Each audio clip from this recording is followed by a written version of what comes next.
Jazakumullah khairan. Alhamdulillah alladzi bi ni'matihi tatimmus shalihan. Segala puji bagi Allah Jalla Jalaluh yang karena nikmatnya kebaikan-kebaikan menjadi sempurna, yang karena rahmatnya niat-niat baik hamba dapat terlaksana. Hari ini kita dapat melihat salah satu nikmat yang Allah berikan. Kawan-kawan dari berbagai penjuru dunia, di tempat dan waktu yang berbeda, tetap dapat duduk bersama untuk belajar, untuk menyegarkan keimanan, meningkatkan ketakwaan kepada Allah Azza wa Jalla. Allah memerintahkan kepada nabinya untuk meminta satu tambahan. Wa qul rabbi zidni ilman. Dan katakan, kata Allah, wahai Rabbku, tambahkan aku ilmu. Maka kita berdoa memohon kepada Allah Jalla Jalaluh agar Allah menambahkan ilmu kepada kita dan pemahaman serta semangat untuk mengamalkan apa yang kita pelajari. Allahumma salli wa sallim wa zid wa barik wa an'im ala abdika wa rasulika sayyidina wa maulana Muhammadin wa ala alihi wa ashabihi ajma'in. Amma ba'd. Ahibbati fillah, terkadang kita membuat sebuah perencanaan. Ya, terkadang mudah matang, tapi di sebagiannya ada perencanaan-perencanaan prematur yang dibuat, dan setelah dijalani ternyata tidak seperti yang dibayangkan. Dan kita melihat itu banyak terjadi dalam kehidupan ini.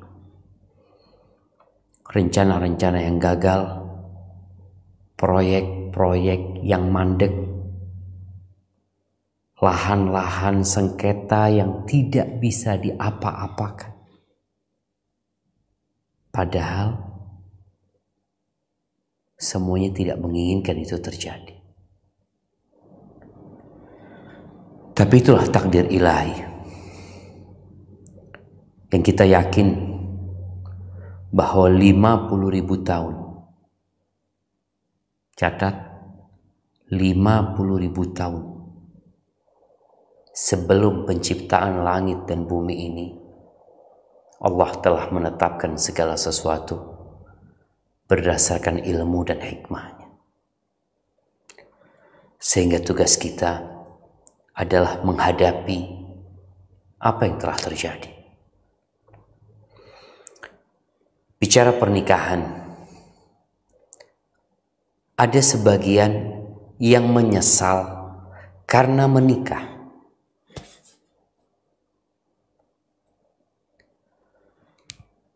Sebagian pemuda sebelum menikah, dia merasakan kebebasan.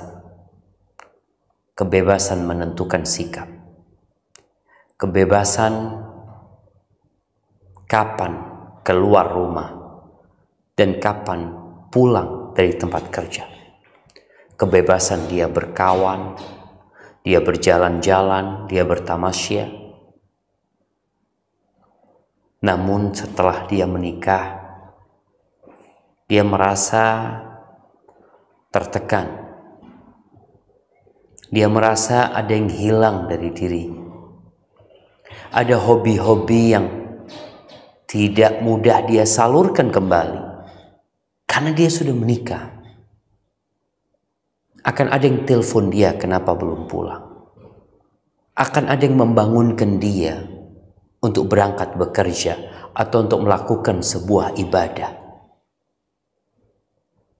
Belum lagi dia punya kewajiban memberikan nafkah kepada istrinya. Belum lagi nanti tatkala dia punya anak, terkadang dia harus berangkat ya dari sebelum punya anak, kontrol ke dokter, mengantarkan istrinya, sampai nanti bagaimana tatkala anak itu lahir. Kadangkala ada yang anaknya sakit-sakitan, ada anak yang perlu perawatan khusus, sehingga muncul pikiran-pikiran yang seakan-akan membuatnya nggak nyaman dengan pernikahan. Itu terjadi.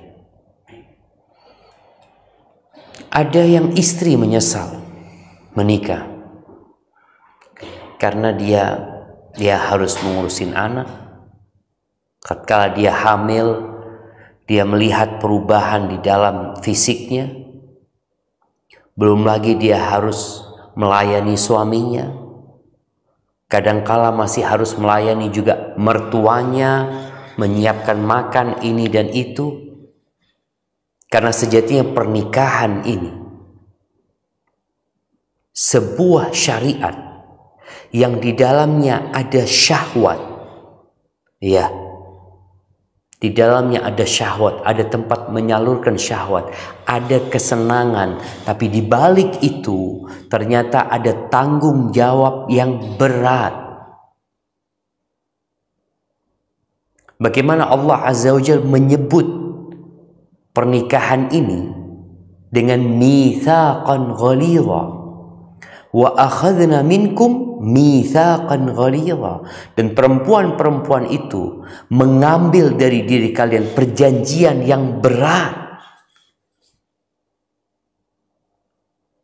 Bagaimana seorang wanita yang awalnya hidup bersama orang tuanya, menjadi tanggung jawab ayah dan bundanya, lalu kita datang sebagai seorang lelaki, meminang dia, melamar dia, kita keluarkan dia dari rumahnya, maka kita akan dimintain pertanggungjawaban oleh Allah Azza wa Jalla. Kullukum ra'in wa kullukum mas'ulun an ra'iyatih. Setiap kalian adalah pemimpin dan setiap kalian akan dimintain pertanggungjawaban atas apa yang dia pimpin. Warrajulu ra'in fi ahli baiti. Seorang lelaki-laki itu pemimpin di dalam keluarganya dan dia akan dimintai pertanggungjawaban. Wal mar'atu, dan seorang wanita ketika dia sudah menikah, maka dia pemimpin di rumah suaminya. Ketika suaminya pergi, dia punya tanggung jawab dan akan dimintain pertanggungjawaban atas apa yang dia pimpin. Maka disinilah kadangkala terjadi penyesalan kenapa dia menikah. Apalagi tatkala seorang laki menikah dengan harus berhutang. Tatkala dia sudah menikah, dia menyesal karena dia punya beban harus melunasi hutang-hutang gara-gara dia menikah. Kadangkala dia menikah, anak sebenarnya disuruh orang tua ini dan itu. Tapi ini penyesalan yang sejatinya tidak perlu. Seorang hamba, dia harus yakin bahwa la yukallifullah nafsan illa wus'aha. Allah tidak membebani hamba melainkan sesuai dengan kemampuan dia. Artinya engkau mampu menghadapi.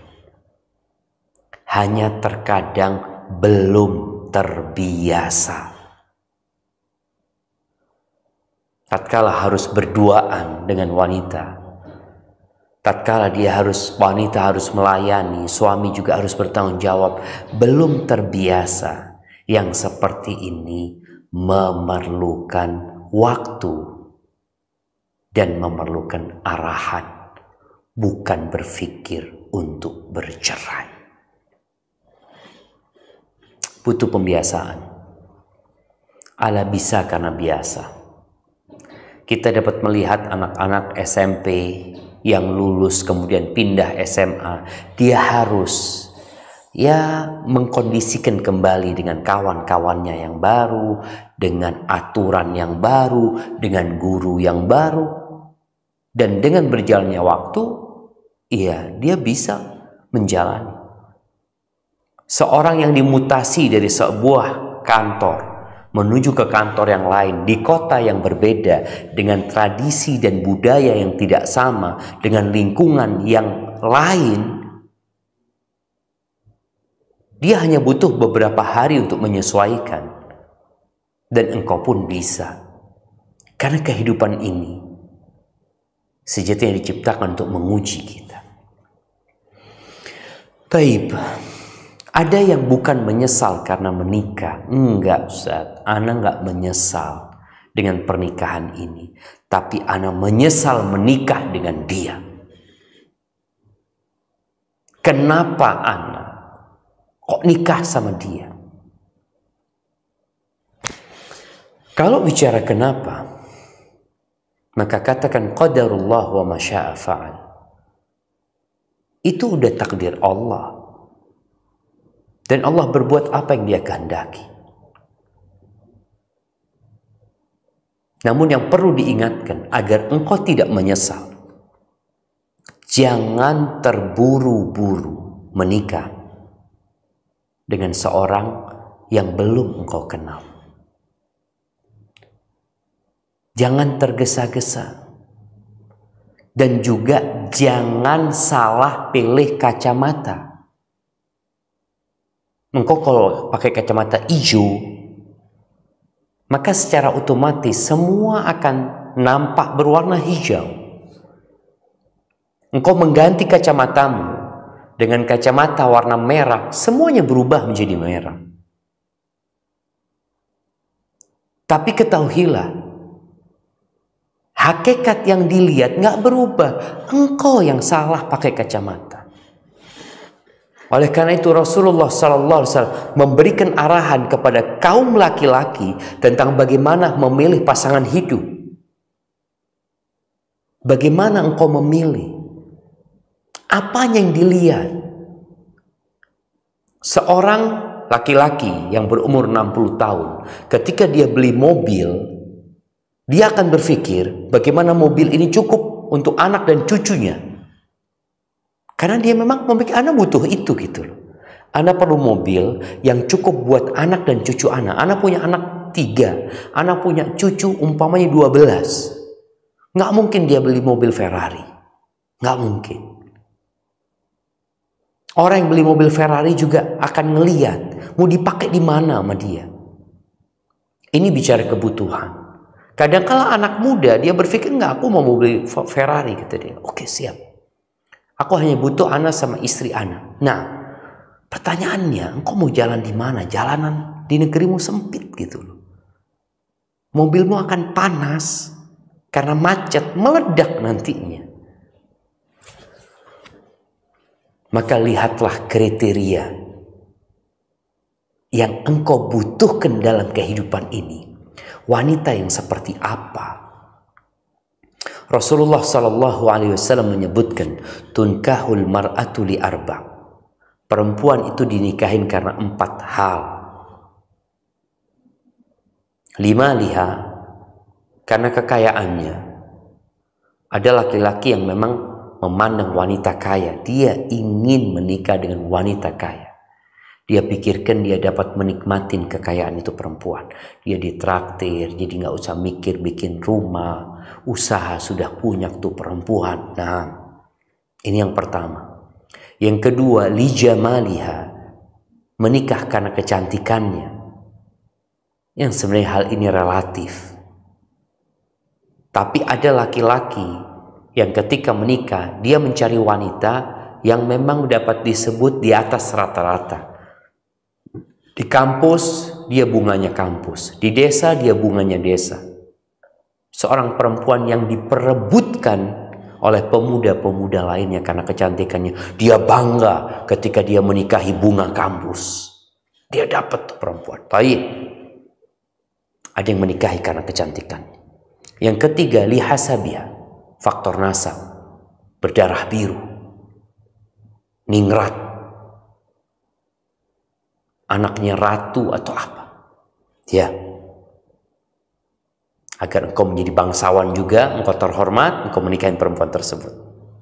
Yang keempat, Nabi SAW menyebutkan lidiniha, karena agamanya. Jadi dia memang memilih fulan. Kenapa engkau milih fulan? Ada ribuan perempuan, ada ratusan wanita yang mungkin ditawarkan kepadamu. Kenapa engkau memilih fulana? Abahnya ngomong, nah fulana itu tidak terlalu cantik, kata dia. Ia juga bukan anak bangsawan. Tapi engkau mengatakan, iya aku tahu ayah. Tapi dia adalah seorang wanita yang soleha.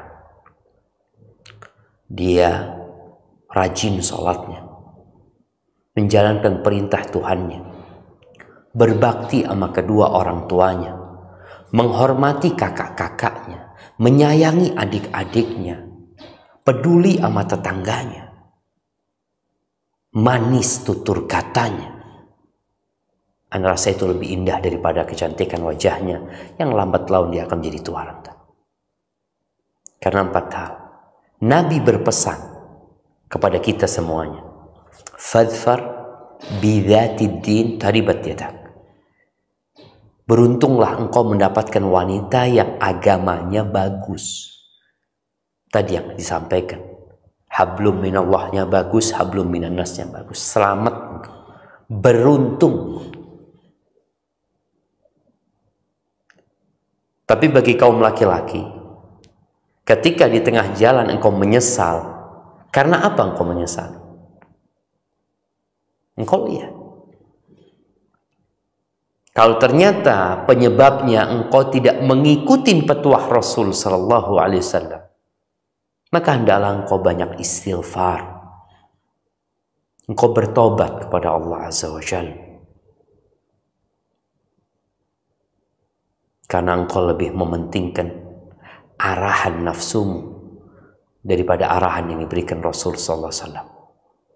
Tapi yang jelas hidup ini pilihan, dan engkau mendapatkan apa yang kau pilih. Perbanyak istighfar, mohon ampun sama Allah Azza wa Jalla. Engkau harus jalanin. Nanti kita akan bicarakan gimana Ustaz mau jalanin Ustaz. Kalau kita sudah salah pilih, ya sudah. Engkau tunggu kajian ini sampai selesai. Adapun bagi para wanita, sebagian wanita berpikir, ya gimana saat perempuan itu kan nunggu. Perempuan itu menanti dan dia memilih. Jangan sampai seorang wanita, karena dia melihat matahari terus tenggelam, besok tenggelam lagi, lusa tenggelam lagi, dan ternyata belum ada lelaki yang meminangnya. Kemudian datang seorang laki-laki. Terkadang orang tua mengatakan, udahlah nak, daripada engkau nunggu lama-lama, terimalah. Oh, tunggu dulu. Ada sebagian wanita yang lebih baik dia menjadi perawan tua daripada menjadi istri seorang yang zalim. Bencana hidupnya ketika engkau salah pilih suami pula. Rasul Sallallahu Alaihi Wasallam mengatakan bahwa wanita ini punya hak untuk memilih, untuk menentukan siapa yang dia nikahi. Dengan sabda Nabi SAW, al-bikru tusta'dhan wath-thayyibu tusta'mar.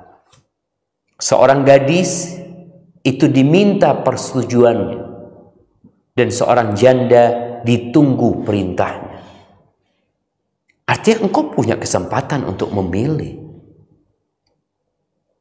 Dan lebih baik engkau menjadi gadis perawan tua di rumah, daripada akhirnya engkau hidup merana, menderita, sengsara dengan suami yang zalim. Apa kriteria yang harus menjadi patokan seorang perempuan tatkala dia menentukan mana yang pantas dia terima sebagai imam dia di dalam rumah? Rasulullah sallallahu alaihi wasallam bersabda dalam hadis riwayat Imam Tirmidzi, "Idza ja'akum man tardawna dinahu wa khuluquhu fa'ankihu." Apabila datang kepada kalian seorang laki-laki yang agama serta akhlaknya kalian ridhoi. Ingat, agama dan akhlak kurang lebih sama. Engkau lihat bagaimana akhlak dia, bagaimana perilaku dia, bagaimana dia dengan kedua orang tuanya, bagaimana dia dengan kakak-kakaknya, dengan adik-adiknya, bagaimana dia dengan tetangganya. Ini bicara akhlak. Bagaimana tutur kata dia. Apakah dia orang yang peduli sama orang lain, atau seorang yang individualisme yang hanya memikirkan diri sendiri. Engkau lihat. Bicara agama, lihat bagaimana kewajiban-kewajiban yang Allah telah tentukan atas dirinya. Bagaimana sholat dia yang 5 waktu. Bagaimana puasa Ramadan dia. Kalau engkau ridho dengan agama dan akhlaknya, fa'ankihu, kata Nabi, yang seperti ini diterima pinangannya, nikahkan dengan putri kalian. Wa illa, para sahabat bertanya, ya Rasulullah, gimana kalau secara agama dan akhlak memang sudah kita ridhoi, tapi mungkin dia ada kekurangan dari sisi harta, dari sisi penampilan ini dan itu. Maka Nabi SAW, kalau ditolak yang seperti ini, takun fitnatun fil ardi wa fasadun arid, maka akan terjadi fitnah di bumi ini, akan terjadi kekacauan dan kerusakan yang luas. Apa penyebabnya? Karena tidak menitik beratkan kepada agama dan akhlak, urusan dunia. Kalau bicara enggak Ustaz, ana mau cari Ustaz yang lebih tampan dari dia, nggak ada masalah. Yang penting agama dan akhlak. Jangan sampai engkau akhirnya melihat kepada laki-laki yang lainnya yang agama dan akhlak di bawah yang engkau tolak, karena engkau lebih mementingkan wajahnya. Dan ini terjadi bahwa banyak wanita karena suaminya tampan, wanita menikah karena suaminya kaya, dan setelah terjadi pernikahan, engkau baru merasakan kalau ternyata pernikahan itu adalah dua insan yang terkumpul dalam satu rumah, satu ranjang, satu mobil, satu tempat, yang mau tidak mau engkau harus menghadapi perilaku dan sikap dia.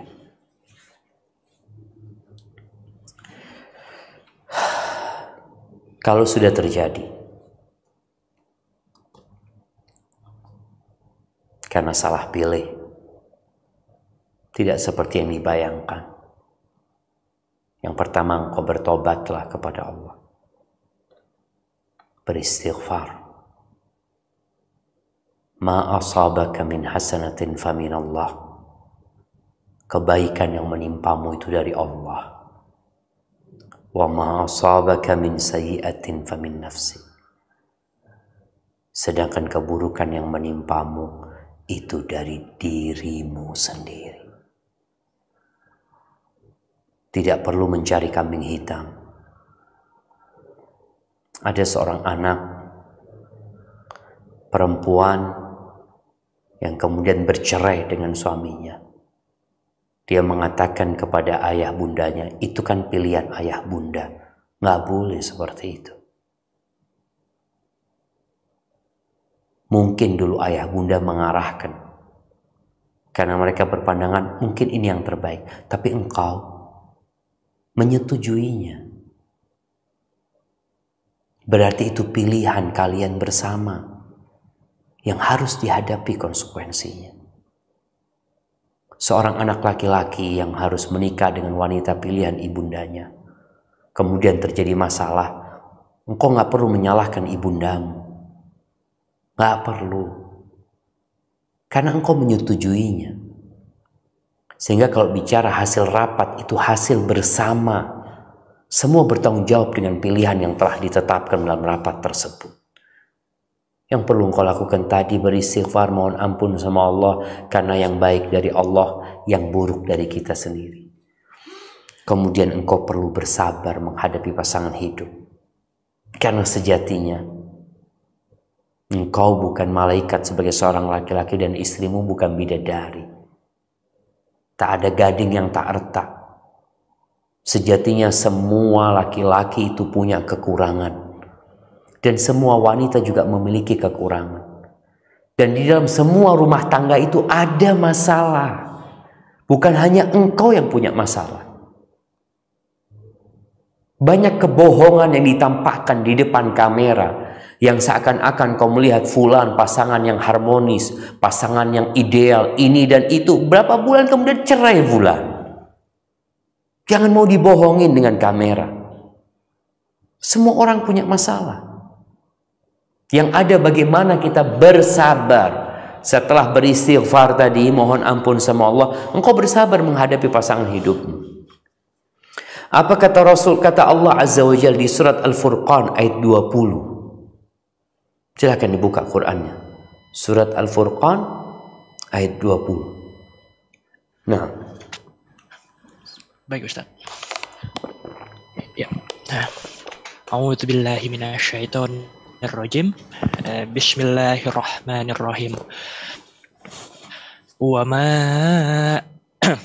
Wa ma arsalna qablaka minal mursalina illa innahum la ya'kuluna at-ta'ama wa yamshuna fil aswaq wa ja'alna ba'dakum li ba'din fitnatan atasbirun wa kana rabbuka basira. Dan kami tidak mengutus rasul-rasul sebelummu, wahai Muhammad, melainkan mereka pasti memakan makanan dan berjalan di pasar-pasar. Dan kami jadikan sebagian kamu sebagai cobaan bagi sebagian yang lain. Maukah kamu bersabar? Dan Tuhanmu maha melihat. Barakallahu fikum.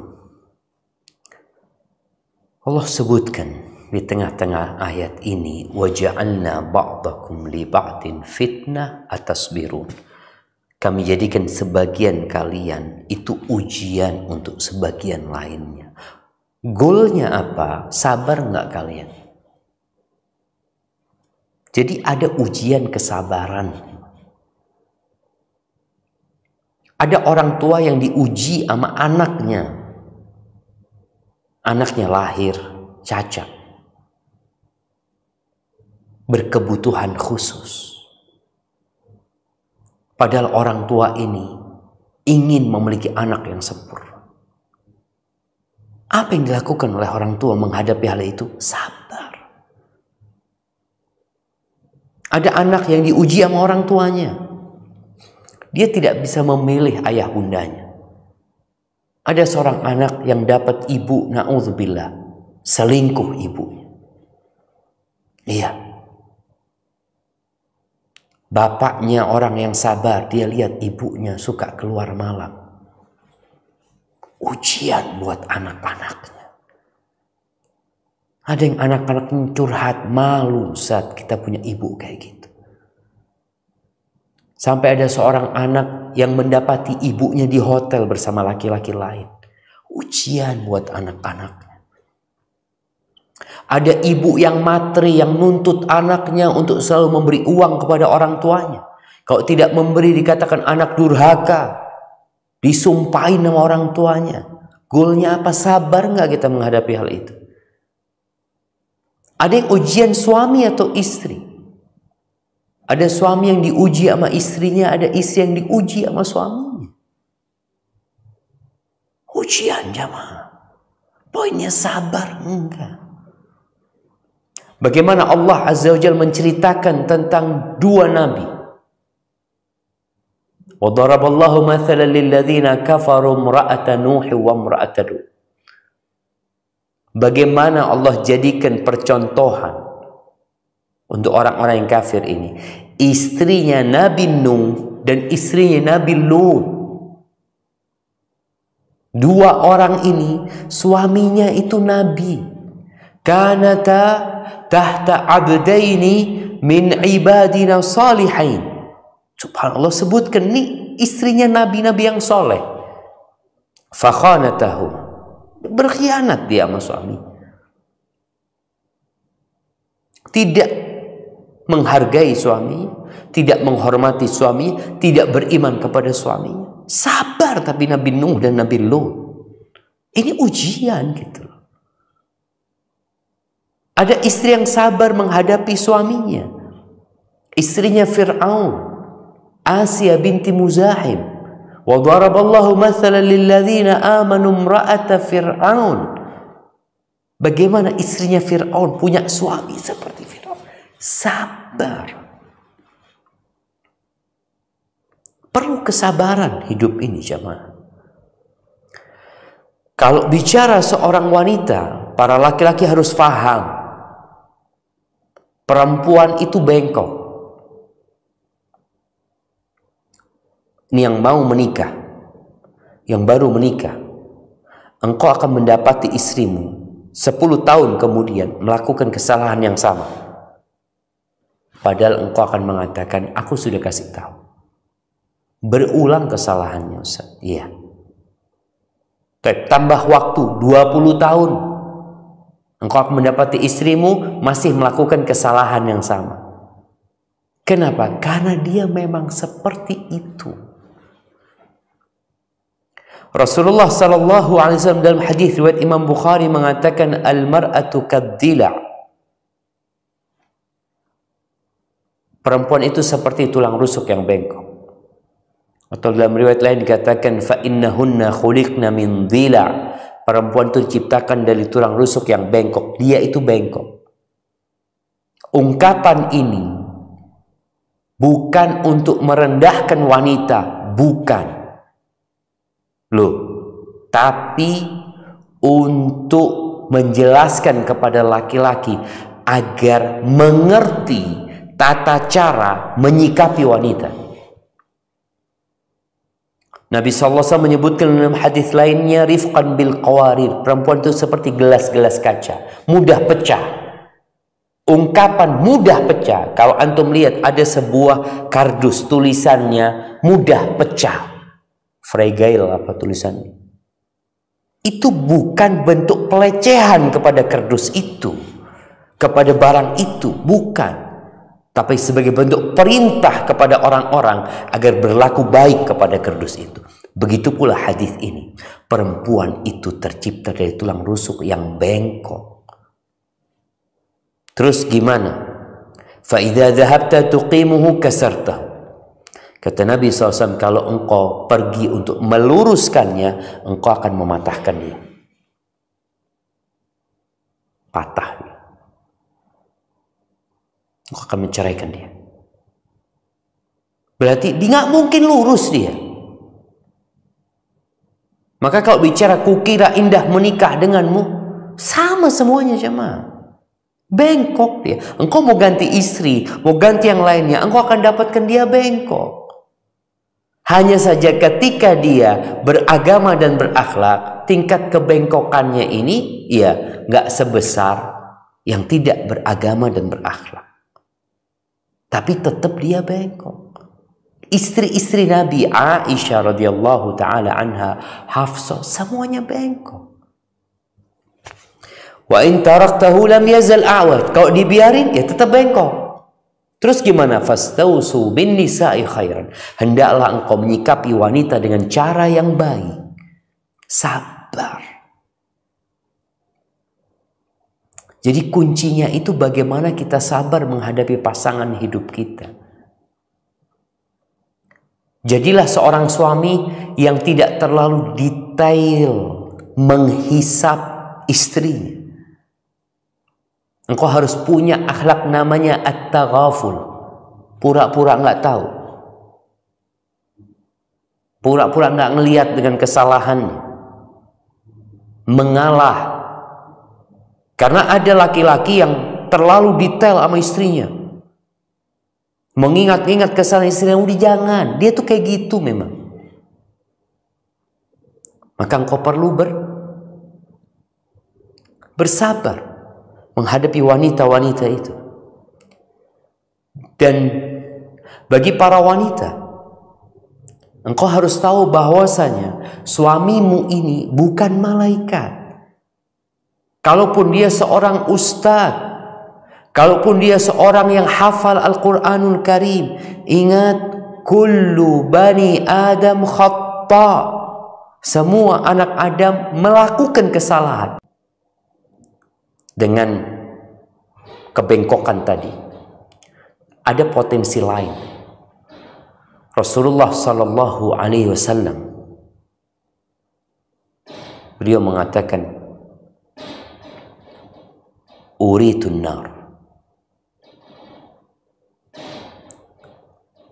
ditampakkan kepada aku neraka. Fa idza aktsaru ahliha nisa, ternyata kebanyakan penghuni neraka itu wanita. Kenapa? Walima ya Rasulullah, kenapa kebanyakan penghuni neraka itu wanita? Yakfurna, kufur mereka. Ayakfurna billah. Apakah mereka kufur kepada Allah? Bukan. Yakfurna al-ashir wa yakfurna al-ihsan. Dia kufur kepada suaminya. Dia kufur kepada kebaikan-kebaikan.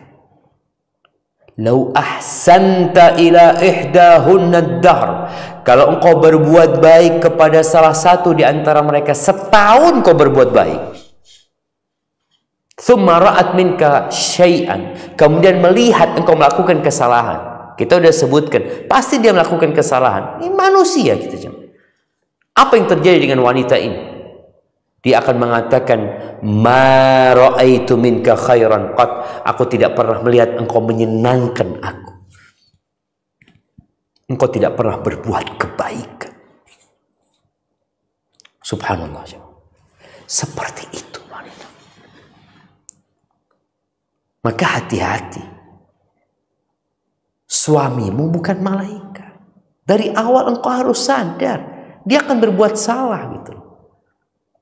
Tapi jangan sampai kesalahan dia membuatmu lupa dengan kebaikan-kebaikan dia. Tema kita hari ini, kukira indah mendengkah denganmu. Ini kadang-kala hanya gara-gara satu kesalahan, lupa dengan semua kebaikan. Jangan seperti itu. Jadilah orang yang pandai bersyukur. Rasulullah Sallallahu Alaihi Wasallam mengatakan, la yafraq mu'minun mu'mina. Nggak boleh laki-laki yang beriman membenci istrinya yang beriman. Sebaliknya seperti itu. In kariha minha khuluqan. Kalau ada perilaku yang dilakukan oleh pasangannya yang tidak baik, yang tidak menyenangkan, dia nggak suka sama perilaku dia. Aku nggak suka dia melakukan itu. Tayyib. Gimana? Robiya minha akhar. Lihat kepada kelebihannya. Lihat. Ada yang lain yang membuat engkau suka sama dia. Maka sejatinya apabila suami istri ini fokus kepada kelebihan, menutupi kekurangan, melengkapi yang kurang, saling berterima kasih, saling memaafkan, selesai jemaah. Engkau mau ganti pasangan hidup, sama juga. Kurang lebih semuanya. Tapi hendaklah kita memandang kepada kelebihan. Dan ahibati fillah, boleh jadi kita mendapatkan pasangan yang berperilaku buruk. Ternyata di situ ada tiket masuk surga kita. Kita sabar menghadapi dia. Dihapuskan dosa-dosa kita.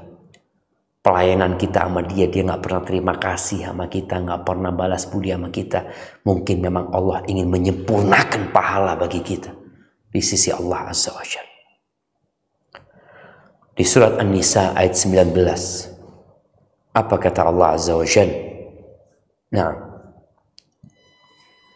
Ya. An-Nisa 19 ya. Ya ayyuhallazina amanu la yahillu lakum an tarithun nisaa karha wala ta'duluhunna litazhabu bi ba'di ma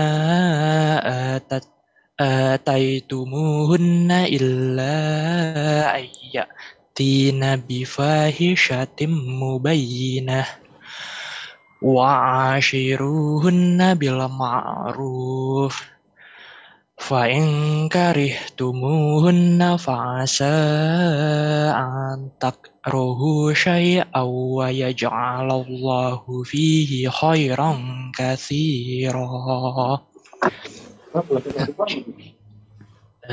Hai orang-orang yang beriman, tidak halal bagi kamu mempusakai wanita dengan jalan paksa, dan janganlah kamu menyusahkan mereka karena hendak mengambil kembali sebagian dari apa yang telah kamu berikan kepadanya, terkecuali bila mereka melakukan pekerjaan keji yang nyata. Dan bergaullah dengan mereka secara patut, kemudian bila kamu tidak menyukai mereka, maka bersabarlah.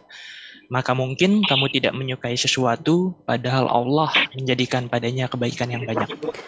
Disinilah jamaah, kita perlu optimis. Boleh jadi kita membenci sesuatu, kita nggak suka dengan sesuatu, tapi Allah menjadikan di sana kebaikan yang banyak. Kita nih memiliki ilmu yang terbatas. Kita semua tahu kejadian tatkala Allah mengatakan kepada para malaikatnya, inni ja'ilun fil ardi khalifah. Aku hendak menjadikan khalifah di muka bumi. Malaikat-malaikat Allah pesimis. Dia langsung mengatakan, ataj'alu fiha man yufsidu fiha wa yasfikud dima wa nahnu nusabbihu bihamdika wa nuqaddisu lak. Ya Allah, apakah engkau hendak menjadikan di muka bumi ini makhluk yang akan membuat kerusakan, yang akan menumpahkan darah di dalamnya, sedangkan kami bertasbih, memuji dan menyucikanmu ya Allah. Malaikat mengatakan itu karena keterbatasan ilmu mereka. Wajar. Apa kata Allah? Inni a'lamu ma la ta'lamun. Aku mengetahui apa yang kalian tidak ketahui. Maka kenapa di ayat tadi yang kita baca di An-Nisa, boleh jadi yang kalian benci, Allah menjadikan di sana kebaikan yang banyak, khairan katsira. Boleh jadi kebaikan itu ada dalam kesabaran menghadapi pasangan hidupmu. Ternyata di sini. Bukankah Allah mengatakan innama yuwaffas sabiruna ajrahum bighairi hisab. Allah akan sempurnakan pahala buat orang-orang yang sabar tanpa perhitungan. Mungkin amalanmu nggak cukup. Salatmu nggak cukup untuk memasukkanmu ke surga atau untuk menempatkanmu di derajat yang tinggi, maka Allah berikan berbagai cobaan dalam rumah tanggamu itu untuk mengangkat derajatmu. Dan boleh jadi ada kebaikan-kebaikan yang lain di dalam pasangan hidupmu. Mungkin dia tidak berduit, mungkin dia tidak kaya, mungkin dia tidak tampan, tapi dia bertanggung jawab dan selalu memberikan perhatian kepada dirimu. Ada kisah seorang suami istri kaya raya. Tetangganya nggak kaya. Tetangganya itu biasa-biasa aja. Ya orang miskin lah, tergantung miskin. Karena dia nggak punya kerjaan yang banyak, jadi sore udah di rumah sama istri sama anak-anaknya. Istrinya orang kaya ini ngomong sama suaminya, Mas, inilah ada wanita yang tidak pandai melihat kepada kelebihan suaminya. Dia fokus kepada kekurangan suami. Dia mengatakan, Mas, kau lihat tetangga sebelah. Masya Allah. Itu suaminya punya waktu bersama istrinya. Duduk-duduk, ngobrol ini itu. Sedangkan engkau sibuk terus, kata dia. Oke, kata suami. Apa yang terjadi? Suaminya berangkat ke rumah tetangganya. Ketemu sama suami tetangganya. dikasih pekerjaan, dikasih proyek sama tetangganya. Akhirnya dapat berapa hari jarang pulang suami tetangga. Ngomong dia sama istrinya, gimana? Suami tetangga, aduh sekarang istrinya mengeluh jarang pulang sekarang. Tapi ada fulus, ada uang gitu loh. Jadi lihatlah ketika dia memang sibuk bekerja, tapi dia masih bertanggung jawab. Lihat kepada kelebihannya. Selama dia bukan orang yang meninggalkan kewajiban kepada Allah, ada mungkin hak-hak istri, hak-hak suami yang tidak terpenuhi, ya sabarlah.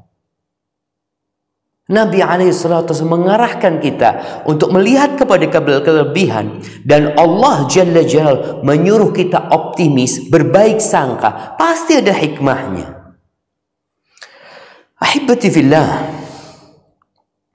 Tapi kalau kesalahan itu sudah fatal dari pasangan hidup kita, berkaitan dengan meninggalkan perintah Allah yang wajib, bukan berkaitan dengan hak kita sebagai seorang suami atau anti sebagai seorang istri. Ya, ada hal-hal yang berkaitan dengan adab dan etika mungkin. Tadi kita bersabar, tapi kalau sudah parah kesalahannya, maka perlu diperbaiki. Bukan menyesal mengatakan, ya Allah, aku kok nikah sama dia, ternyata nggak indah nikah sama. Udah, engkau perbaiki. Seperti seorang yang beli mobil rusak, beli mobil, dia pikir bagus mobilnya, ternyata setelah dia pakai, oh olinya netes, mesinnya itu olinya netes. Oke, engkau menyesal, tapi kan masih bisa diperbaiki. Oh ternyata bekas tabrak, terus gimana? Ya udah kan bisa diperbaiki. Jadi selama bisa diperbaiki, bagaimana kita memperbaiki? Apa kata Allah Azza wa Jalla di surat An-Nisa ayat 34 dan 35? Silahkan dibaca. Ya, Bismillahirrahmanirrahim. Ar-rijalu qawwamuna 'alan nisa'i bima faddalallahu ba'dahum ala ba'di wa bima anfaqu min amwalihim.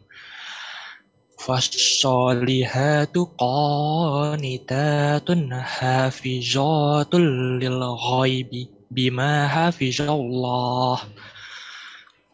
Wallati takhafuna nushuzahunna fa'izuhunna wahjuruhunna fil madaji'i wadribuhun.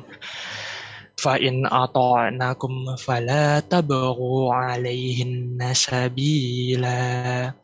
Innallaha kana 'aliyan kabira. Ya, kaum laki-laki itu adalah pemimpin bagi kaum wanita. Karena Allah telah melebihkan sebagian mereka laki-laki atas sebagian yang lain wanita. Dan karena mereka laki-laki telah menafkahkan sebagian dari harta mereka. Sebab itu, maka wanita yang saleh ialah yang taat kepada Allah, lagi memelihara diri ketika suaminya tidak ada. Oleh karena Allah telah memelihara mereka. Wanita-wanita yang kamu khawatirkan nusyuznya, maka nasihatilah mereka dan pisahkanlah mereka di tempat tidur mereka dan pukullah mereka. Kemudian jika mereka menaatimu, maka janganlah kamu mencari-cari jalan untuk menyusahkannya. Sesungguhnya Allah Maha Tinggi lagi Maha Besar. 35. Wa in khiftum shiqaqa bainihima fab'atsu hakaman min ahlihi wa hakaman min ahliha yurida islahan yuwaffiqillahu bainahuma. Innallaha kana 'aliman khabira.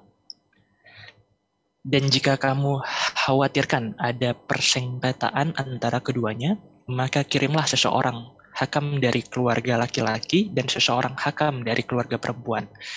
Jika kedua orang hakam itu bermaksud mengadakan perbaikan, niscaya Allah memberi taufik kepada suami istri itu.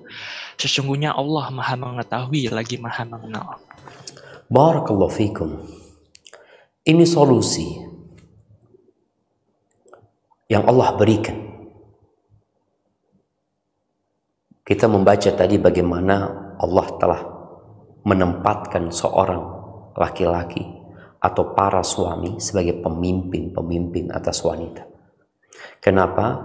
Karena karunia yang Allah berikan kepada para laki-laki. Yang kedua, ini perintah karena mereka memberikan nafkah kepada istri-istri mereka. Wanita yang soleha itu yang taat sama Allah, diperintahkan taat sama suami, dia taat, dia menjaga kehormatan dirinya.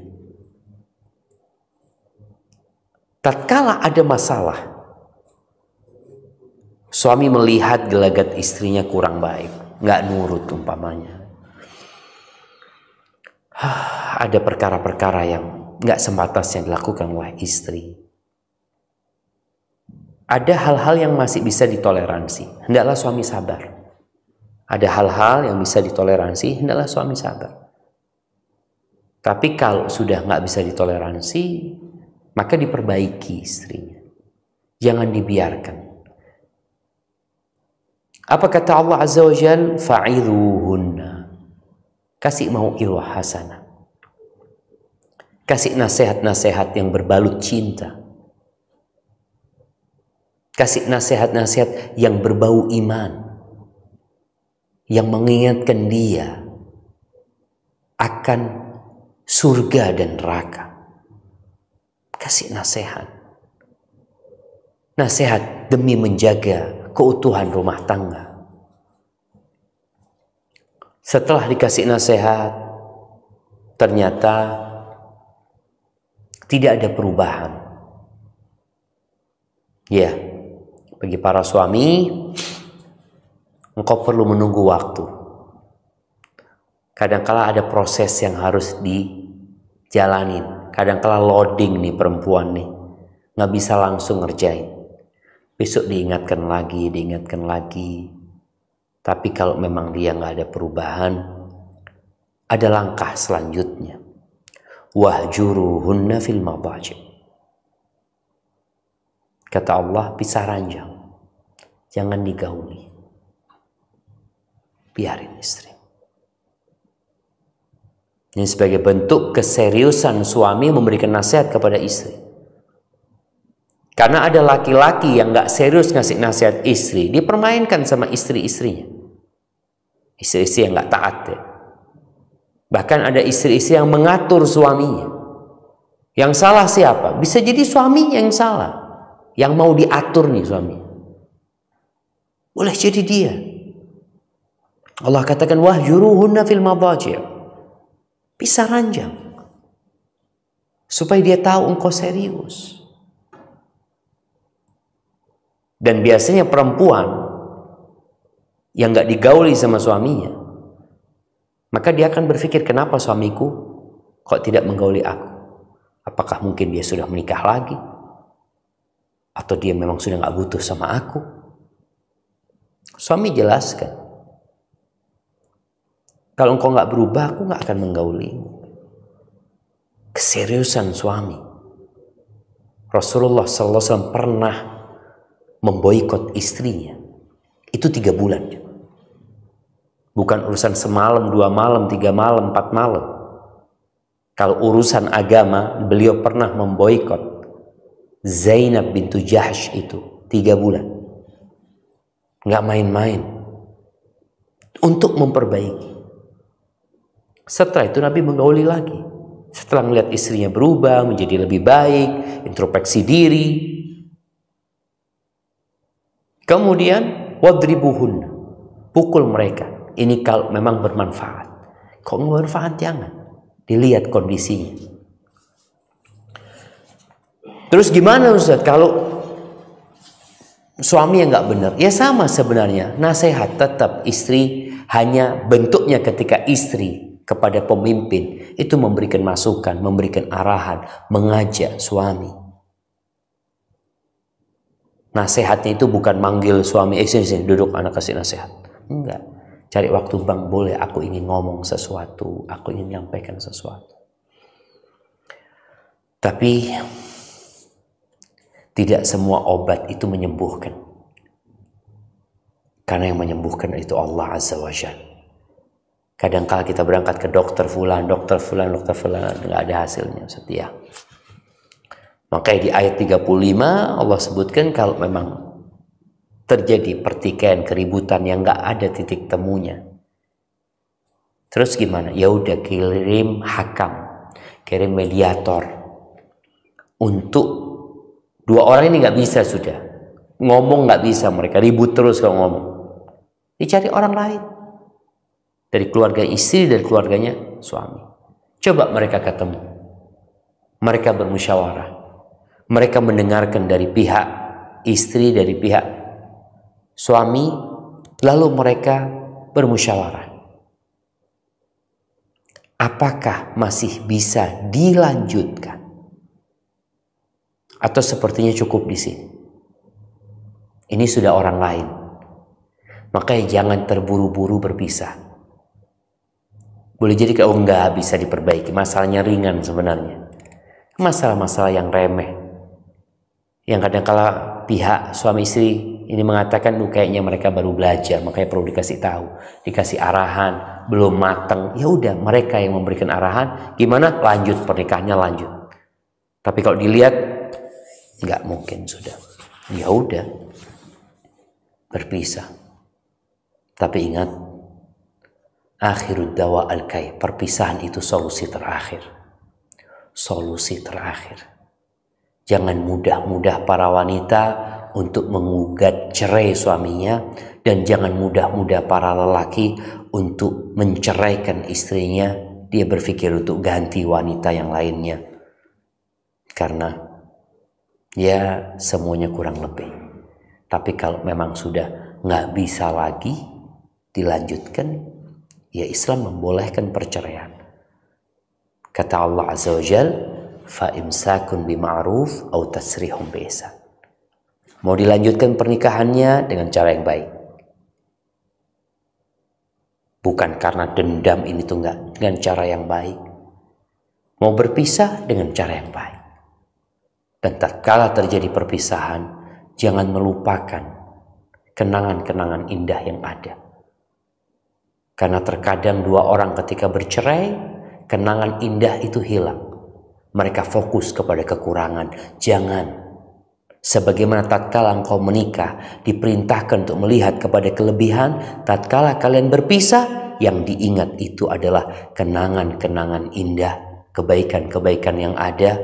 Kalau bicara kekurangan, semua orang punya kekurangan. Cukup yang terputus itu adalah hubungan suami istri, tapi al-ukhuwah al-islamiyah, persaudaraan atau kerabat, jangan sampai putus. Kadang-kala mereka menikah sepupuan.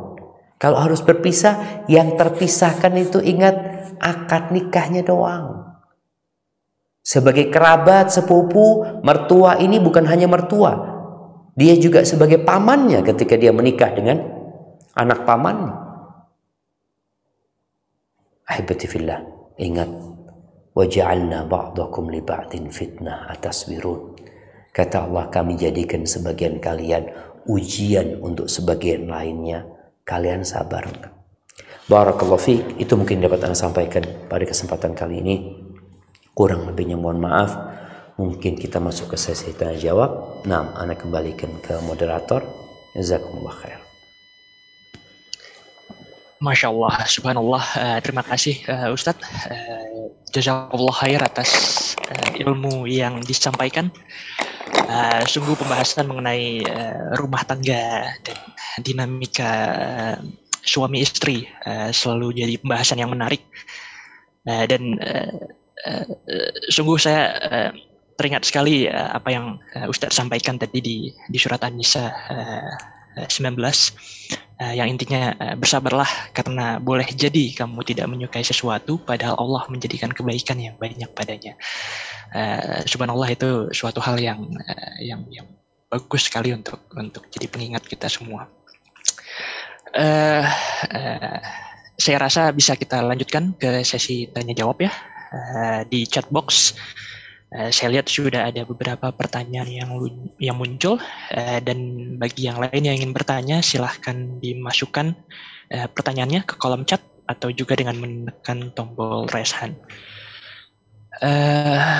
Ya, saya mulai dari pertanyaan pertama. Ini pertanyaannya, sejauh mana Ustadz kita harus bersabar menghadapi pasangan apabila istri saya ketahuan berselingkuh dan kemudian tidak memperhatikan anak-anak dengan baik, sering berbuat kasar juga terhadap anak-anak. Apa saya perlu tetap bersabar, lebih baik daripada perceraian? Dan jika bersabar, apa yang harus saya lakukan untuk membuat rumah tangga ini menjadi sakinah, mawadah, dan warahmah? Gitu Ustaz. Barakallahu fiik. Naam ahibati fillah. Perzinaan. Kalau bicara selingkuh sampai kepada perzinaan, maka kita tahu salah satu dosa besar itu adalah zina. Apa yang harus dilakukan suami? Apakah dia bersabar? Dia bersabar tapi tidak dengan membiarkan istrinya tetap berzina. Karena kita biarkan kemungkaran dalam keluarganya. Bagi para suami, jangan bicara engkau sabar menghadapi istri yang seperti itu. Sabar tapi dengan memperbaiki, bukan dengan membiarkan kemungkaran itu terjadi. Maka tahapan-tahapannya tadi sudah kita baca di surat An-Nisa ayat 34. Bagaimana kita diperintahkan untuk memberikan nasihat, dudukkan istrinya. Kalau enggak mau berubah, pisah ranjang. Karena ada suami-suami yang merasa butuh sama istrinya, kemudian dia biarkan istrinya berbuat zina. Na'udzubillah min dzalik. Engkau yang akan masuk neraka nantinya. Karena membiarkan kemungkaran tadi. Maka tatkala tahapan-tahapan sudah dilakukan dan istri tidak berubah, maka perceraian itu boleh menjadi solusi yang paling indah, asalkan perceraian itu berdasarkan takwa. Makanya Allah katakan di surat At-Talaq ayat 2 dan 3 dibaca nanti, wa man yattaqillah yaj'al lahu makhrajan wa yarzuqhu min haitsu la yahtasib. Barang siapa bertakwa kepada Allah, Allah akan berikan solusi buat dia. Maka tadi engkau harus bertakwa sama Allah. Ini urusannya urusan perzinahan. Istri udah nggak benar ini. Bertakwalah kepada Allah. Allah akan kasih solusi. Dan Allah akan kasih rizki dari arah yang tidak disangka-sangka. Apalagi kalau dikatakan dia bukan tipikal wanita yang penyayang kepada anak-anak. Kasar sama anak-anak. Bahkan kadang-kadang kurang melayani kepada suami. Maka setelah engkau memperbaiki dia dan ternyata dia nggak mau, maka perceraian jadi solusi. Ada sebagian yang berpikir kesian sama anak-anak nanti Ustaz. Kesian dengan anak-anak kalau dapat ibu pelacur, ibu yang berzina. Ada seorang istri yang mempertahankan rumah tangganya dengan suami yang udah nggak bisa diperbaiki. Artinya dia nggak memperbaiki udah dibiarkan suaminya. Karena dia berpikir kesian nanti anak-anak Ustaz kalau bercerai. Apa kau nggak kesian? Nih anak-anak tumbuh besar dengan seorang ayah yang suka berzina. Maka engkau akan dihisap sama Allah Azza wa Jalla. Ada perempuan-perempuan yang mempertahankan rumah tangga karena urusan dunia. Ada laki-laki yang mempertahankan rumah tangga karena urusan dunia. Tapi sebaliknya, ada laki-laki yang menceraikan istrinya karena Allah. Ada istri yang menggugat cerai suaminya karena Allah. Yang terakhir ini akan mendapatkan solusi untuk masalah mereka. Dan Allah akan memberikan rezeki dari arah yang tidak disangka-sangka. Barakallahu fiik.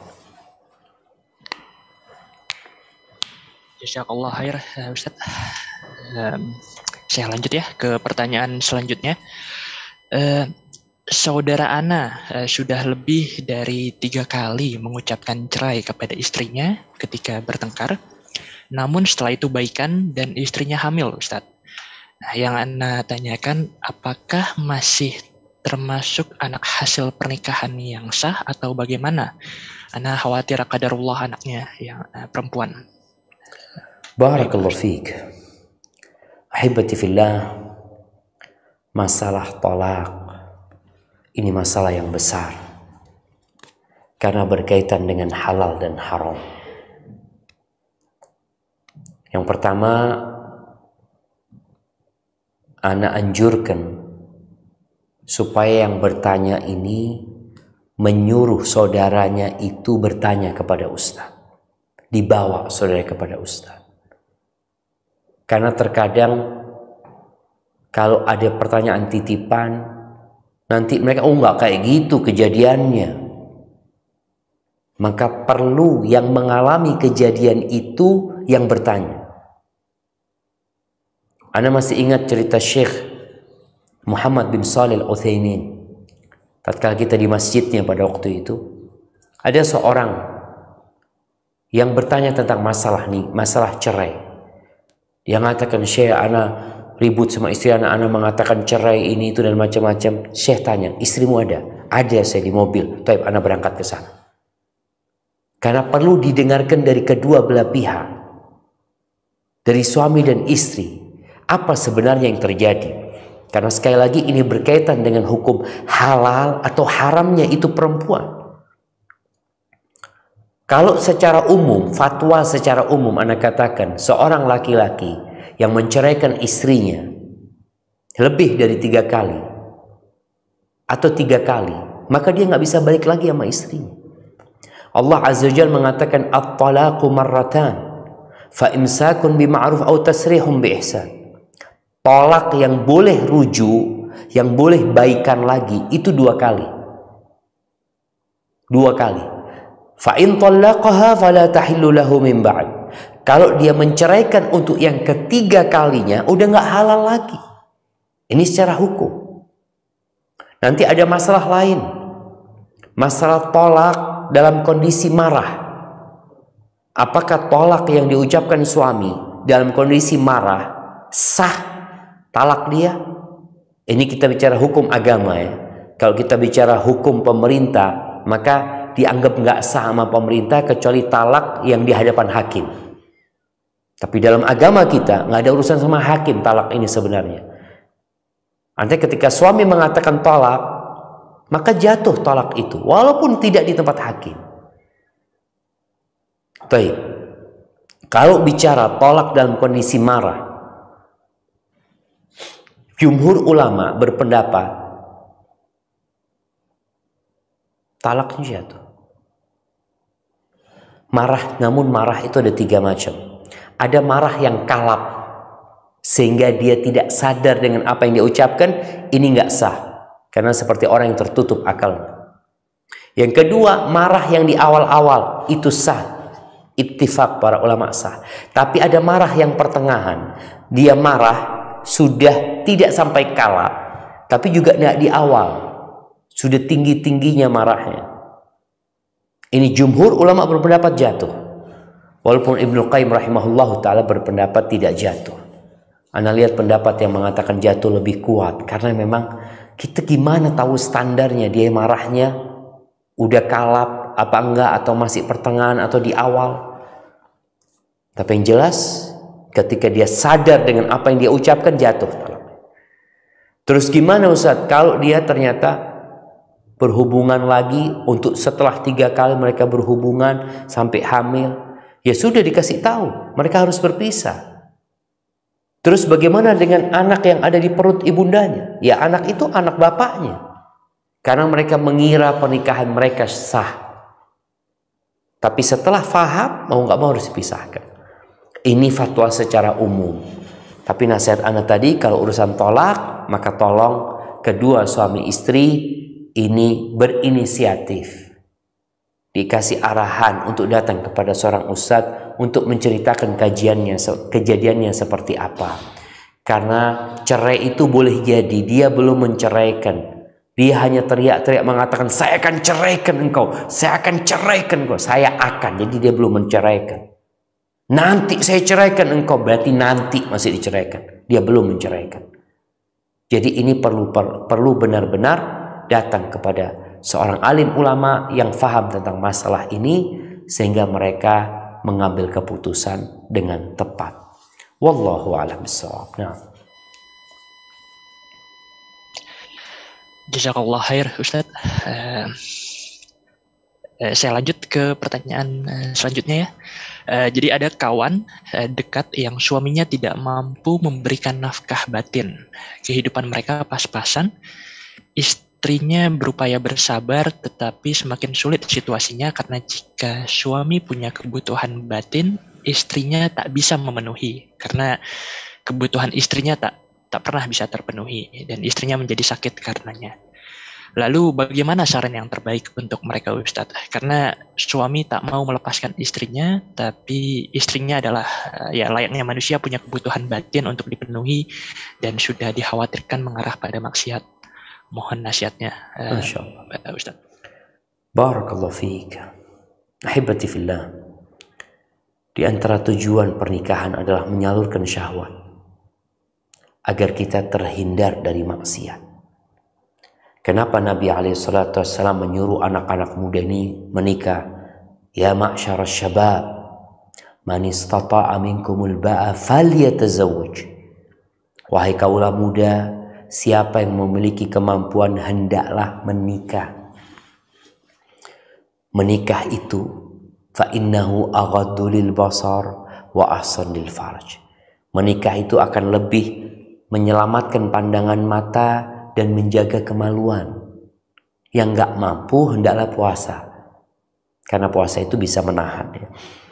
Maka kalau dikatakan ketika suami istri menikah, ternyata boleh jadi sang istri tidak bisa memuaskan suaminya karena satu dan lain hal. Boleh jadi karena suami memang memiliki syahwat yang nggak biasa, maka sang suami boleh nikah lagi. Silahkan dia nikah lagi sampai 2, sampai 3, sampai 4, sampai dia terjaga syahwatnya itu. Ini buat suami. Tapi kalau sebaliknya istri, nggak mungkin istri nikah lagi. Ketika dia syahwatnya tidak tersalurkan, tidak terpuaskan gara-gara suami yang sakit atau punya masalah, maka di sini istri punya hak untuk menggugat cerai suaminya. Punya hak. Kalau dia mau bersabar dengan dia berpuasa, dia puasa Daud atau apa untuk menahan syahwatnya, maka diperbolehkan bagi dia. Tapi kalau dia mengatakan nggak kuat, Ustaz, kayaknya Ustaz, maka sang istri diperbolehkan menggugat cerai. Mungkin orang akan mengatakan, ini istri nggak setia Ustaz, suaminya sakit ditinggal. Bukan masalah nggak setia, ini masalahnya berkaitan dengan surga dan neraka. Boleh jadi dia tetap, tapi karena dia punya syahwat yang nggak bisa tersalurkan, dia nanti berzina gitu. Maka kita jangan terlalu sibuk memikirkan pandangan manusia, penilaian manusia. Secara hukum agama, engkau kalau mau bertahan silahkan, itu baik. Engkau mau bersabar, karena terjadi kadang-kala jamaah, suaminya sakit, kecelakaan, sehingga tidak bisa lagi memuaskan. Istri boleh gitu, diperbolehkan. Maka selama yang dilakukan itu diridhoin oleh Allah Azza wa Jalla, maka silakan. Karena ada kejadian seorang suami yang mengatakan kepada istrinya, engkau jangan tinggalkan aku, tapi engkau silahkan cari laki-laki lain. Na'udzubillah. Nggak bisa seperti itu. Kalau laki-laki tadi diarahkan, engkau sabar, engkau silahkan nikah lagi, boleh. Tapi kalau perempuan nggak bisa. Maka solusinya, kalau engkau memang sudah nggak mampu bersabar lagi, karena dikatakan tadi sudah mengarah kepada maksiat, engkau boleh gugat cerai. Menggugat cerai suami, sekali lagi jamaah, tadi Anda sampaikan, Ada orang yang bertahan karena urusan dunia, tapi ada orang yang berpisah karena urusan Allah Azza wa Jalla. Yang karena urusan Allah, Allah akan berikan solusi kepada dia, dan Allah akan kasih rizki dari arah yang tidak disangka-sangka. Barakallahu fiik. Jazakallah khair, Ustaz. Saya lanjut pertanyaan selanjutnya. Ini agak berbeda karena terkait dengan orang tua kita. Bagaimana sikap anak terhadap orang tua yang sudah sepuh, ibu umur 65 dan bapak umur 70 tahun, yang dari awal menikah selalu ribut, KDRT, selingkuh, dan berkata kasar, dan lain-lain. Sudah coba dilerai namun masih saja terjadi hingga saat ini. Bapak sering bilang usir bahkan cerai, namun mereka kembali baikan lagi. Selalu seperti itu. Kami sebagai anak bingung, selalu menasihatkan, tapi selalu seperti itu. Saat ini orang tua sudah sepuh dan mulai sakit-sakitan. Bagaimana Ustaz? Allahu Akbar. Nah, mahibati fillah. Kalau kita nggak cocok sama pasangan hidup kita bisa cari ganti. Tapi kalau nggak cocok sama orang tua kita nggak bisa cari ganti. Mereka adalah orang tua kita. Jadi mau tidak mau kita harus bersabar. Namun bukan berarti kita membiarkan kemungkaran. Kalau ternyata kedua orang tua kita yang sudah sepuh ini, mereka sudah melanggar hukum syariat. Dari sisi mereka sudah bercerai lebih dari 3 kali. Tadi katakan ayah sering mengusir ibu. Kata keluar dari rumah ini bisa bermakna cerai dengan niat. Kalau niat menceraikan maka jatuh cerai. Karena tolak itu ada yang sorry, ada yang jelas-jelas ucapan itu tidak memiliki makna lain kecuali berpisah. Tapi ada makna, ada ungkapan yang memiliki multi makna. Maka ini perlu niat. Maka ana rasa anak-anak perlu berbicara sama orang tua tentang masalah surga dan neraka. Duduk sama orang tua, kehidupan ini akan berakhir. Kemudian sampaikan tentang beberapa urusan agama yang bakal dimintain pertanggungjawaban. Ngomong sama ayah sebagai seorang pemimpin dia. Bawa ayah umpamanya kepada seorang ustadz ini dan itu, sampaikan tentang masalah ayah sudah menceraikan ibu berulang kali. Karena kalau memang mereka sudah nggak halal lagi, ya mereka harus berpisah. Ustaz, mereka sudah sepuh, walaupun sudah sepuh, mereka nggak boleh, udah nggak halal, bukan suami istri lagi. Inilah jamaah yang menyebabkan Islam ini ditimpa kehinaan, atau afwan bukan Islam, umat Islam ya, ditimpa kehinaan karena mereka nggak kembali kepada agamanya. Mengabaikan agamanya, nggak urusan sama agamanya, nggak peduli dengan halal haram, nggak pernah bertanya tentang masalah agamanya. Menikah tanpa persiapan mengetahui apa hak-hak dan kewajiban. Ini menyebabkan kemunduran umat Islam. Bayangkan bagaimana dia terus kumpul padahal udah nggak halal ya. Maka anak-anak ana rasa perlu satu persatu, bawa ibunya dulu atau bawa ayahnya kepada seorang ustadz, nanti ngobrol baik-baik, ajak ziarah kubur untuk menguatkan keimanan, ajak baca Quran, lembutkan hatinya, ajak untuk bakti sosial ke tempat orang-orang yang kesusahan, sehingga ketika hatinya lembut, semoga kita bisa memberikan nasihat. Tapi kadangkala nasihat itu ditolak. Nabi Ibrahim ditolak sama ayahnya. Maka kita bersabar dengan terus mendoakan mereka. Cari waktu lain nanti, kasih nasihat lagi, mental lagi, cari waktu lain. Tapi kuatkan dulu keimanannya agar mereka siap menerima konsekuensi dari apa yang sudah mereka lakukan. Hadza wallahu a'lam bissawab. Ya, jazakallah khair Ustaz. kita masih ada waktu ya, 10 menit lagi. Masih banyak pertanyaan di kolom chat box. Mohon maaf kalau nanti semua pertanyaan ini tidak bisa diakomodir. Tapi selagi masih ada waktu, saya lanjutkan ke pertanyaan selanjutnya. Bagaimana Ustadz sebaliknya kalau istri yang minta cerai berkali-kali tapi suaminya tidak menceraikan, apakah masih sah suami istri ini atau seperti apa ya?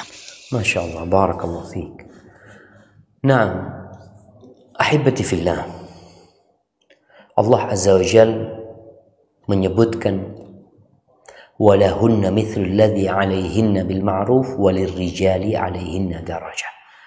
Perempuan itu memiliki hak yang sepadan, setara dengan kewajibannya, dan laki-laki memiliki kelebihan. Di antara kelebihan laki-laki ini, dialah pemimpin yang hak cerai itu ada di tangannya. Jadi suami kalau mengatakan aku ceraikan engkau, maka jatuh cerai. Istri hanya bisa mengajukan kepada suaminya. Dia minta. Dia katakan, mas ceraikan aku mas. Khulu ya. Dia minta, dia menggugat cerai. Ketika suaminya menceraikan, maka jatuh cerai. Tapi kalau suaminya tidak menceraikan, maka tidak ada perceraian. Walaupun berulang kali. Disinilah jamaah, kenapa hak cerai itu tidak diberikan kepada istri. Karena wanita itu lemah. Dia bengkok. Nabi sudah menyebutkan SAW, suaminya berbuat salah satu, lupa dengan semua kebaikan. Dia gugat cerai, pulangkan aku ini dan itu. Maka hak cerai berada di tangan suami. Istri hanya bisa menggugat. Maka selama suami tidak mengiyakan, selama suami tidak menceraikan, bisa jadi ceraikan aku ya, iya. Kalau bicara iya suami ini, tergantung niatnya, apakah dia niat menceraikan atau dia niat mendiamkan suami istri. Kalau sekedar meniat supaya istrinya diam, berarti dia belum menceraikan karena memang dia nggak punya niat menceraikan. Tapi kalau dia niat menceraikan dengan mengatakan iya, boleh jadi jatuh cerai sudah. Maka hibati fillah, bagi para wanita jangan mudah-mudah meminta cerai. Ayyumam ra'atin sa'alat zawjaha talaqan, perempuan mana saja yang meminta cerai kepada suaminya tanpa alasan yang sesuai dengan syariat, gak mencium bau surga dia jemaah. Jadi suami tidak boleh bermudah-mudahan menceraikan istrinya, istri gak boleh bermudah-mudahan menggugat cerai suaminya. Tapi kalau sang istri enggak, Ustaz, urusannya serius, ya sudah, nggak masalah dia minta cerai. Kalau ternyata suami tidak menceraikan, dia bisa. Jadi kalau istri menggugat cerai, itu namanya khulu, nanti mengembalikan sebagian maharnya. Jadi ada yang dibalikin. Tapi kalau suami tidak mau, biasanya akan berangkat ke hakim, ke pengadilan. Di pengadilan nanti biasanya ada fasakh, hakim yang memisahkan. Kalau suaminya tetap tidak mau menceraikan, ya udah, nanti hakim yang memisahkan mereka. Kalau dilihat memang sudah tidak bisa dilanjutkan lagi rumah tangga mereka. Hadza wallahu a'lam bissawab.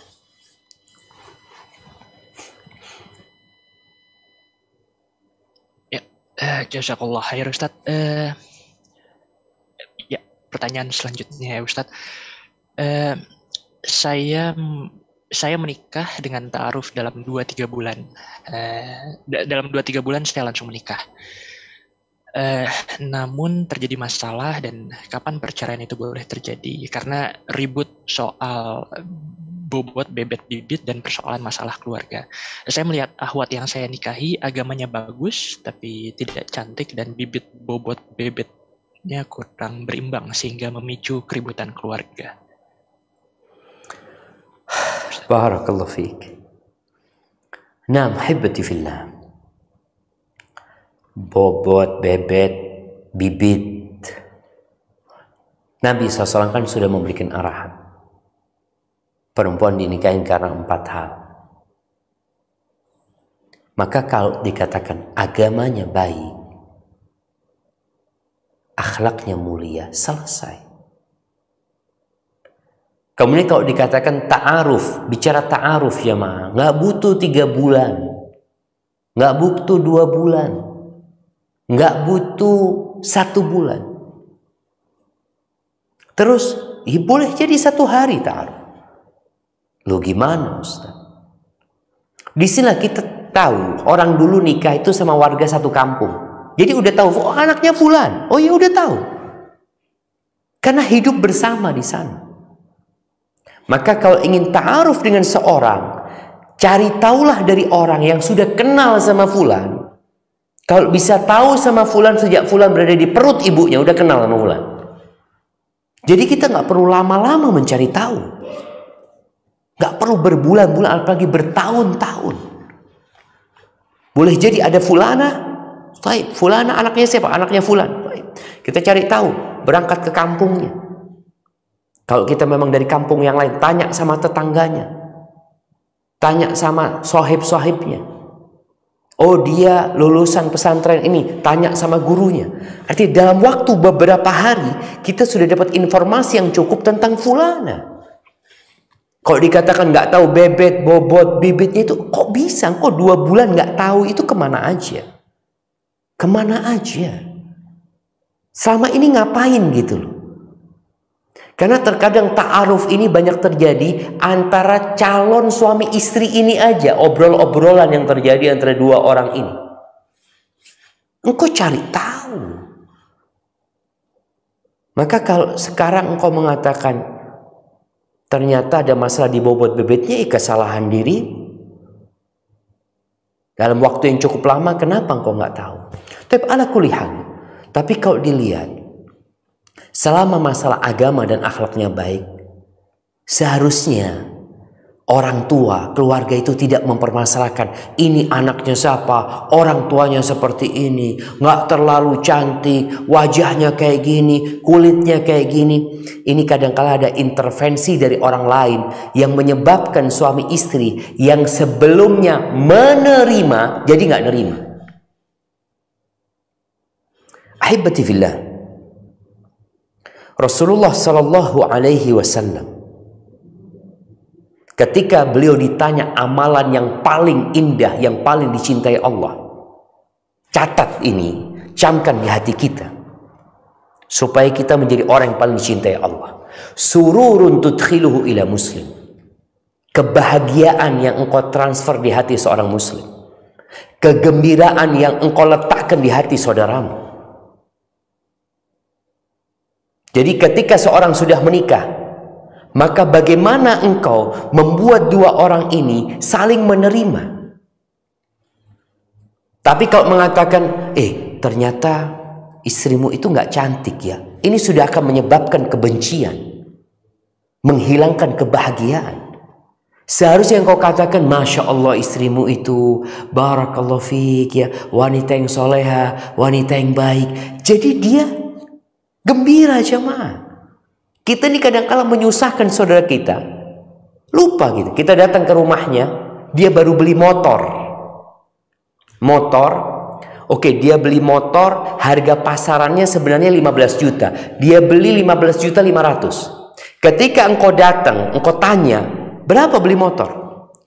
15 juta 500. Waduh, kemahalan. Ucapan ini menyedihkan saudaramu. Jangan pernah melakukan itu. Tapi bagaimana engkau membuat dia lebih bahagia? Masya Allah 15 juta 500. Masya Allah barangnya bagus kalau gitu nih. Masya Allah barakallahu fiik.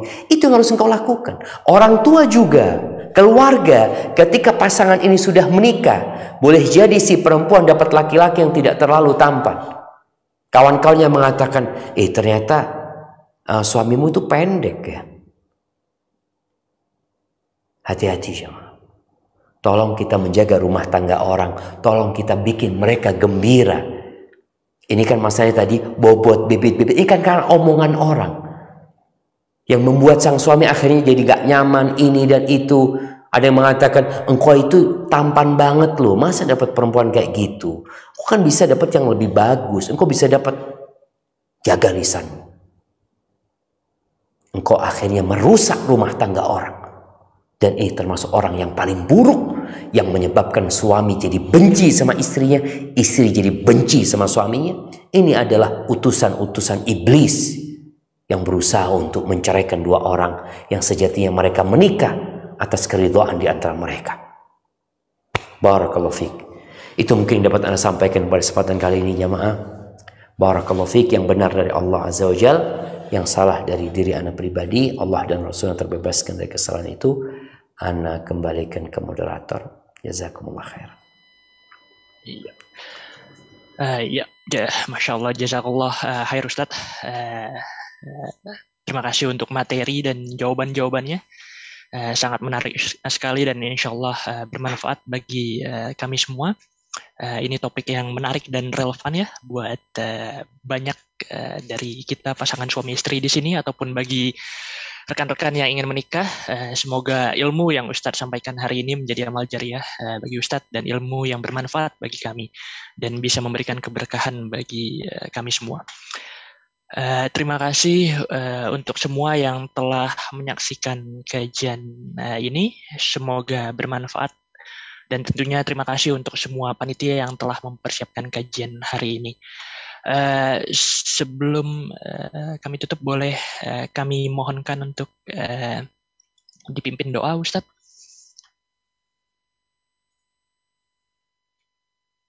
La ilaha